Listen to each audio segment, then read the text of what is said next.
اللہ کرے جو بات میں کہنا چاہ رہا ہوں وہ آپ کے دلوں میں اتر جائے اور ہم سب کو اللہ تعالیٰ عمل کی توفیق عطا فرمائے۔ یہ اللہ کا بڑا فضل ہے کہ اللہ تعالیٰ نے ہم سب کو مسلمان بنایا۔ فضل ہے کہ نہیں بھائی؟ ہم سب مسلمان ہیں کہ نہیں؟ مسلمان ہونے کا مطلب کیا ہے؟ مسلمان ہونے کا مطلب کبھی آپ نے جاننے کی کوشش کی؟ بہت سیدھے انداز میں اور صاف ستھرے انداز میں ایک بات میں عرض کر دوں، اسلام مسلمان کا مفہوم صرف یہ ہے کہ جو اپنے آپ کو مسلمان کہہ رہا ہے، اور ہم سب کہہ رہے ہیں کہ نہیں بولو، جو اپنے آپ کو مسلمان کہہ رہا ہے، دائرے اسلام میں داخلہ لے چکا ہے،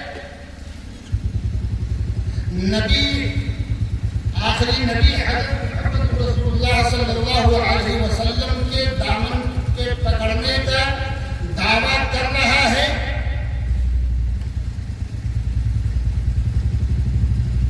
اس کی ذمہ داری یہ ہے کہ وہ اپنی من کی نہیں چلائے گا، وہ اپنی ذہن کی نہیں چلائے گا، وہ صرف اور صرف جناب محمد رسول اللہ کی منشے کے مطابق اپنی زندگی گزارے گا۔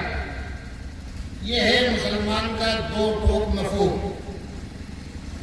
انسان کی اپنی کوئی مرضی نہیں، وہ کھرب پتی ہو ارب پتی ہو، وہ دارا ہو اشکو ہو، وہ طاقت والا ہو وہ حکومت والا ہو، وہ زمین والا ہو وہ عرش والا ہو، کسی کی کوئی بات نہیں مانی جائے گی، صرف بات مانی جائے گی تو اللہ کی اور اللہ کے رسول کی۔ جس نے اس کی پابندی کی، جس نے اس پر کھڑا اترا کہ وہ اللہ کی بات مانے گا اور محمد رسول اللہ کی بات مانے گا، وہی پکا اور سچا مسلمان ہے۔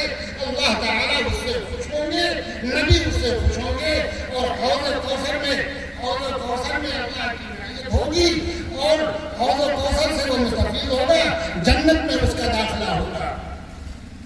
اب یہاں جتنے بیٹھے وہ تھوڑا سا جائزہ لے لیں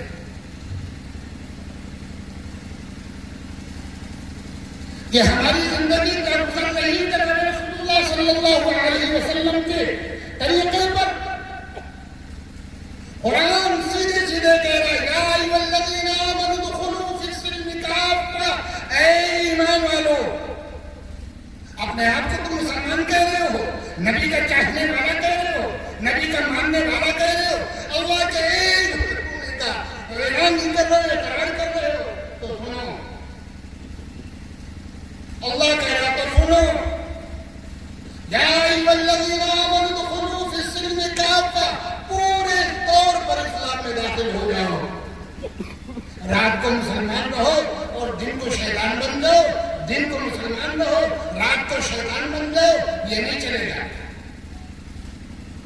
24 گھنٹہ تمہیں مسلمان بننا ہے، 24 گھنٹہ تمہیں اسلام کی یونیورسٹی میں داخلے لینا ہے، اور جو نظام بنایا ہے اس یونیورسٹی کا، اسلام کا جو قانون بنایا گیا ہے، اس قانون کو اپنے اوپر فالو کرو گے، یہ اسلام کا۔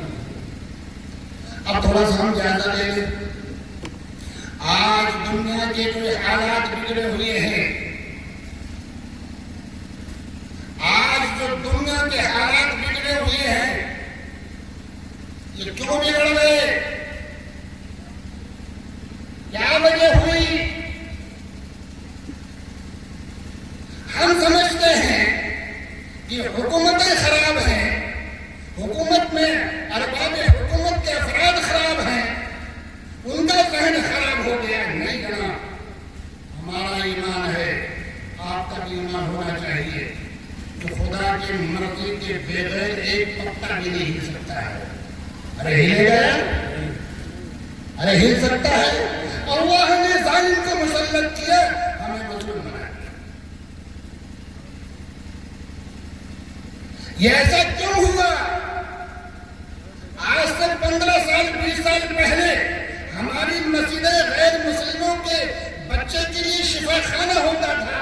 مغرب کے بعد میں نے اپنی آنکھوں سے دیکھا ہے کہ قطار لگتی تھی بھوک چھڑانے کے لیے، جھاڑ پھونک کر لو. میں نے اپنی آنکھوں سے دیکھا نمازیوں کے قدم کے نیچے کا دھول اپنے بچوں کے سروں پہ لگاتے ہوئے. کیوں حالات بگڑ گئے؟ ہم نماز پڑھتے ہیں ہماری نماز میں اثر نہیں, روزہ رکھتے ہیں ہمارے روزے میں اثر نہیں, ہم حج کرتے ہیں ہمارے حج میں. یہ کیوں ہو رہا ہے؟ کبھی آپ نے غور کیا